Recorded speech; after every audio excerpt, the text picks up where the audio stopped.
I'm supposed to be getting a Mesifta on Menachos that has an introduction to the Kodshim of Menachos. It's going to take another day or two. In the meantime, what I wanted to learn with you as part of our introduction to Kodshim is an introduction here of the art scroll to Masechtas Zvachim. And I think we've touched on this in the past, but I don't think we did a thorough job. So I think it bears repetition. First of all, he divides up all of Kodshim into animal offerings, bird offerings, and plant offerings.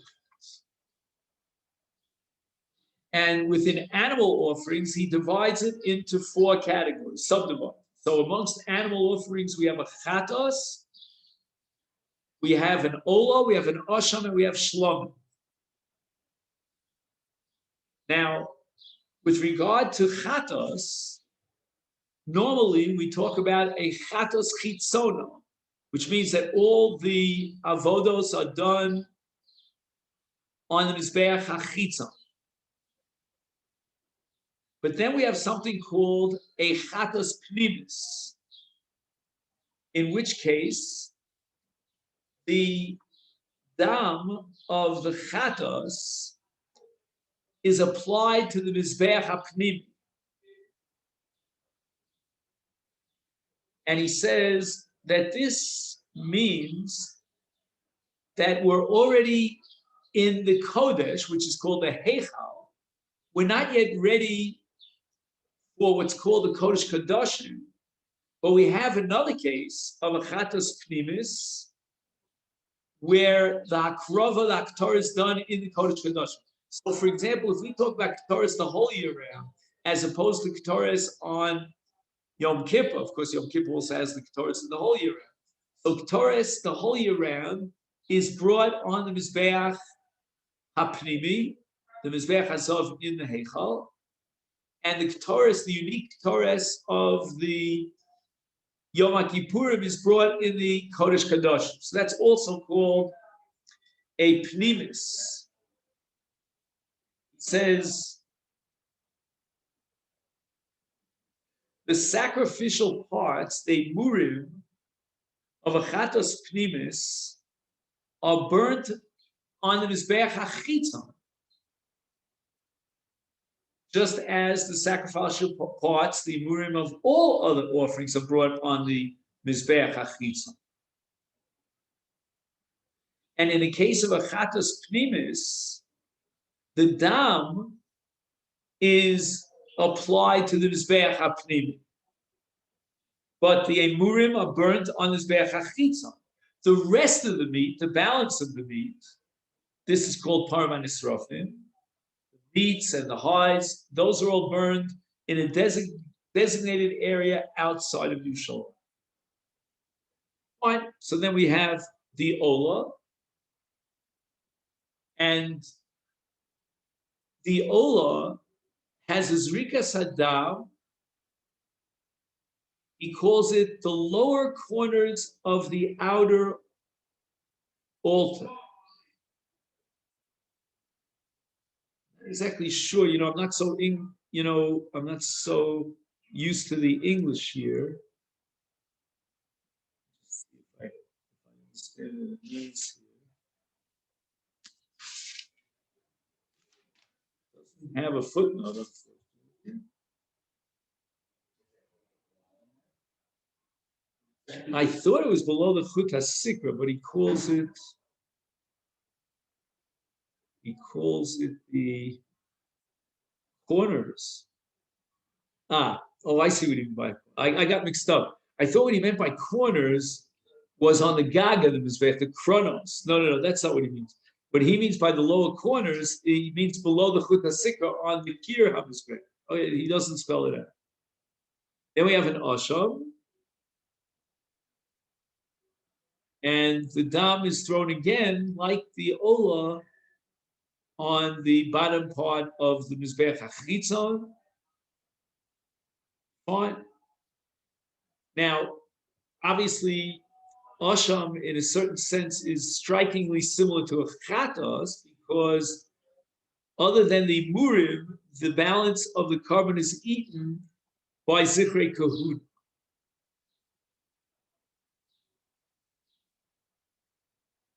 Now, the contrast between asham and chatos, and we're talking about a chatos chitzona, a classic chatos, is going to be the zrika sadam. The dam of the asham, like that of an olah, is thrown on the bottom of the mizbech, right below the chut hasikra, the lower part of the mizbech. In the case of a chatos, the dam says is applied to the four chronos hamizbech. Oh, so now we have it. This is a good chazar for us, right? On the one hand, asham is strikingly similar to chatos because the basar is nechal zikrei kuhuna. On the other hand, the asham dafka is similar to the ola in that the zrik of the asham, like that of the ola, is on the bottom half of the kira mizbeach, whereas the dam of the chatos is applied to the four chronos of the mizbeach. Then he gets to the shlomim. He points out that most shlomim are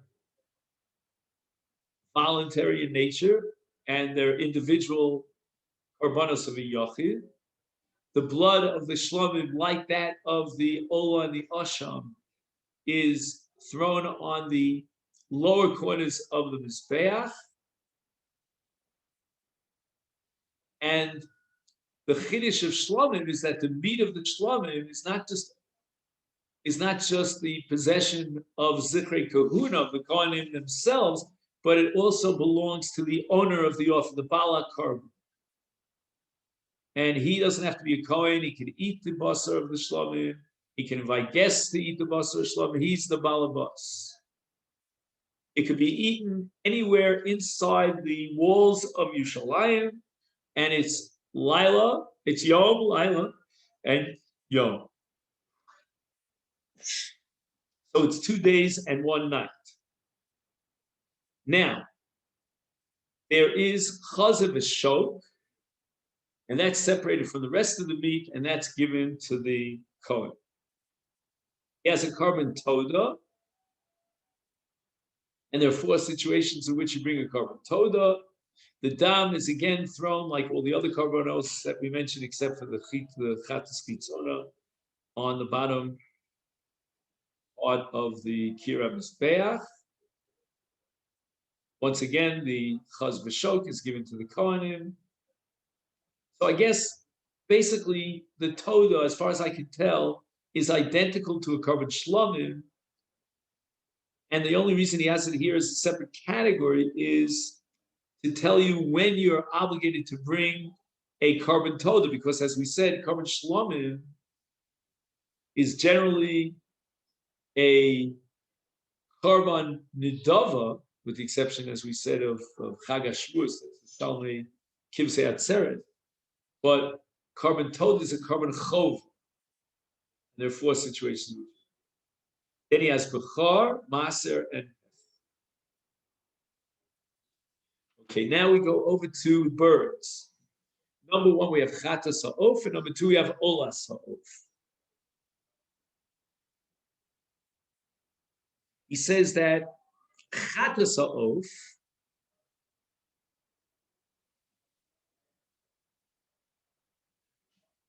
he says, one who consecrated a bird chatas without prior obligation, the consecration is not valid. So there's no such thing as bringing a chatas ha'of without a chiyuv. Right now, he's not telling me under what circumstances you're chayav in a chatas ha'of. Okay, let's say, for example, a mitzvah. I don't know. He doesn't go into detail of that. So a bird chatas offering is brought only as a fulfillment of an obligation. If one consecrated a bird chatas without obligation, the consecration is not valid. The blood of the bird chatas is sprinkled on the lower part of the outer altar, and remainder is squeezed out over the base. I guess he means the yesod of the mizbeach. It is eaten by zichrei kahuna,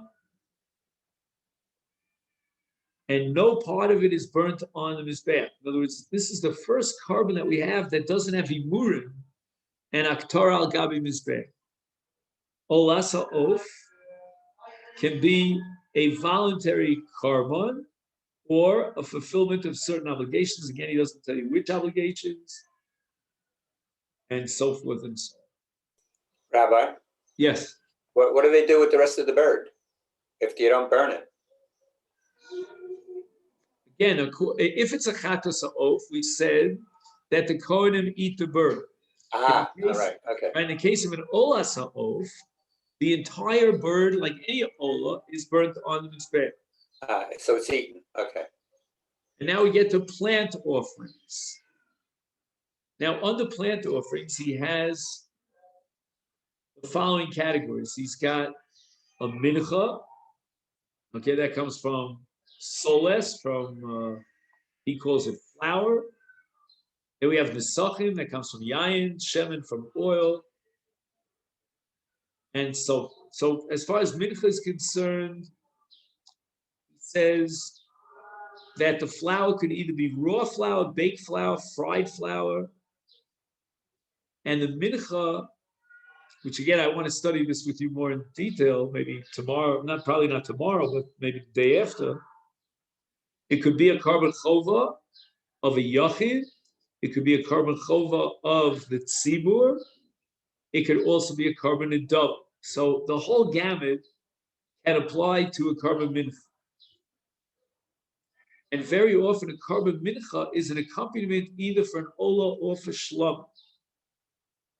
And in such a case, you need also niskei yain. And that's called minchas nisachim, means the mincha and the yain. And a mincha has to consist of a minimum of 1 isaron of kemach. He says that an isaron is 43.2 egg volumes, right? It's usually mixed with olive oil and accompanied by a small amount of levona. So we'll talk about levona soon. And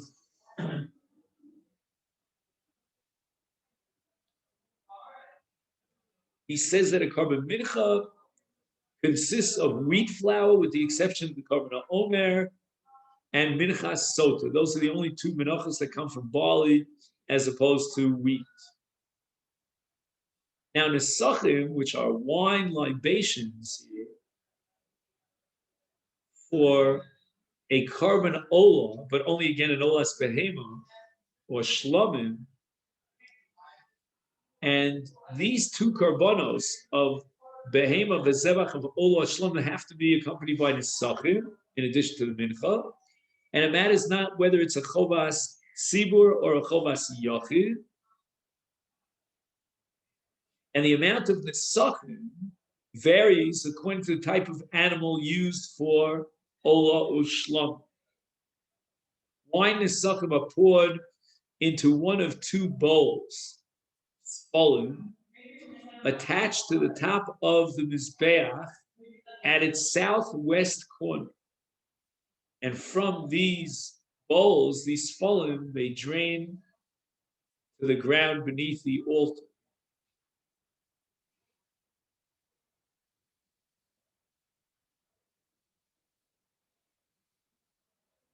So he doesn't address the question as to whether nesachim can be drunk by the Kohen, but I'm getting the impression that since the nesachim are poured into the spolum, that there's no way that the Kohen could drink of it. He doesn't point this out in the footnote.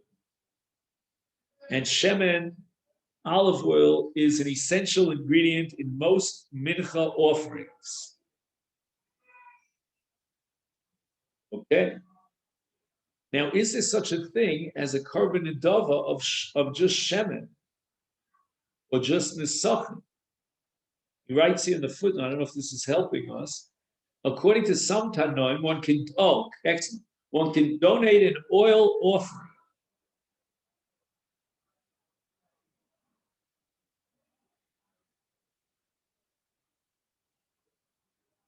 Okay, what about Niskei Yayin? What about Minchas Solas? Oh yeah, we said before that a mincha could be either obligatory or voluntary. And now we're saying that according to some Tanoim, you could have shemen that's voluntary. An oil offering. The only question is, what about the sachir? Sachim also, I think, lends itself to a korban nedava. No, he doesn't mention. I don't know why he leaves that out. Okay.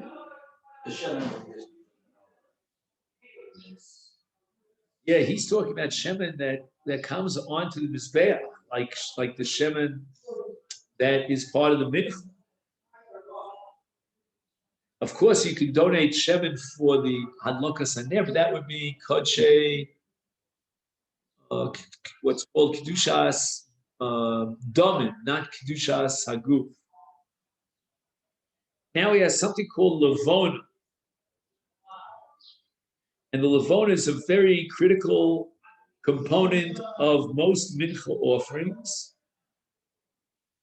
A kometz of the mincha and a kometz of the levona is placed on top of the mincha. And as part of the mincha's offering, the levona is collected, I guess, from on top of the mincha and burned on the mizbeach. In addition, 2 spoons of levona,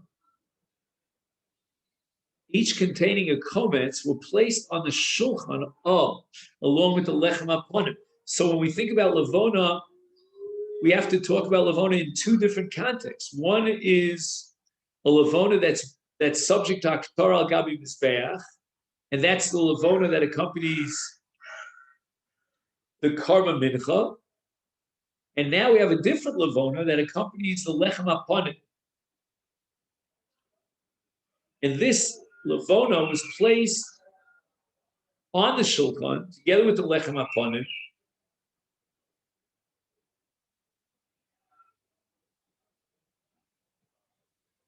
And at the end of each week, the 2 spoons of levona were burnt on the mizbeach achitzon. Okay, that's good. Then we have ketores. Okay, spices that are blended to make incense. And he tells you to look in creases above to get a list of all the spices. The incense was offered twice daily on the Mizbeach HaPnimi. Now we're into the Heichal. And there was a special incense that was offered on Yom Kippur in the Kodesh Kadosh. Eitzim, wood, is used for fuel for the Eish HaMizbeach. And according to some, it can be donated as a separate offering. What kind of kedusha does eitzim have? I mean, classically, when we talk about a kedushas domim, it's not on the mizbeach, but here the eitzim are on the mizbeach. It sounds like the eitzim are endowed with kedushas haguf. I think we touched upon in the past.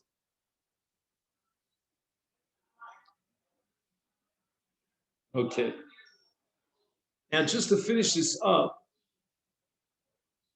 he says that there's a category called non-organic offerings, which I think he means maya. Let's see if I'm right.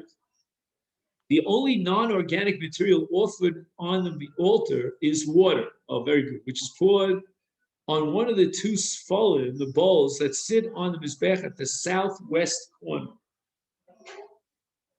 So we spoke when we talked about the Niskei Yain, about the Sfolim, and that was on the southwest corner as well. So it sounds like these are the same Sfolim that are used for Yain or used for Mayan. The libation of water takes place following the morning Talmud offering on each day of Sukkot. This is the overlap between Kodshim and Masechta Sukkot. Salt was sprinkled on every offering burned on the Mizbeach.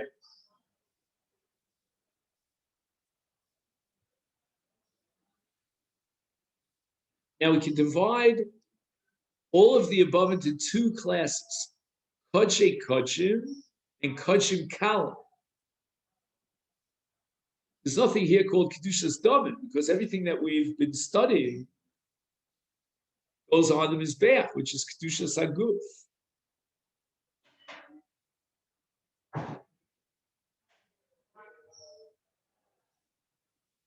Now, which is Kodshim Kalam, he doesn't tell you, but I'm assuming that we know that Kodshim Kalam includes Shlomim, Toda, Bechar, Maser, and Pesach. Let's see if I'm right. He says, Chatos, Olen, Asham, plus Shalmei Tzibur of Chag HaShavuos, they are all considered Kodshei Kodshim. And that means that their meat is not eaten at all, or it's eaten by Kohanim, as we said before. Then we have Shlomim, Toda, Bechar, Maser, and Pesach, all of which can be slaughtered anywhere in the courtyard, in the Chatzah.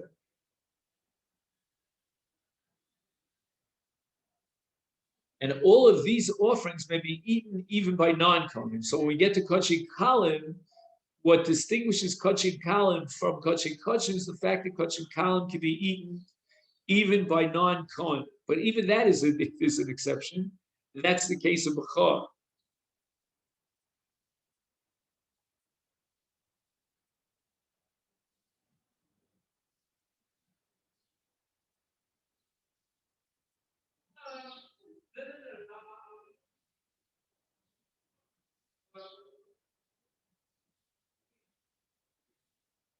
So Bechar, even though it belongs to Kodshim Kalim in every sense, but yet it cannot be eaten by non-Kohen.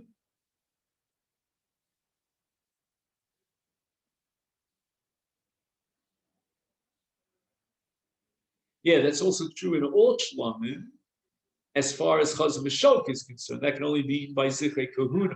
In the case of Bechar, the entire animal, all its basar, other than the murid, is exclusively given to the Kohanim to eat.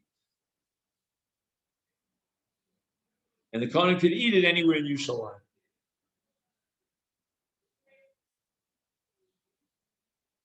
Now here's a little bit of a paragraph here about Me'ilah. He says that Kodshim Kalim did not have the Isser Me'ilah.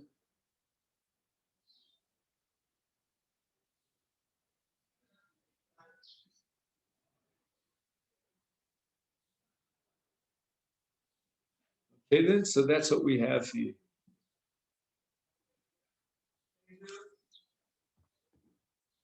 Okay, then Rabbi say now we're going to learn Masechta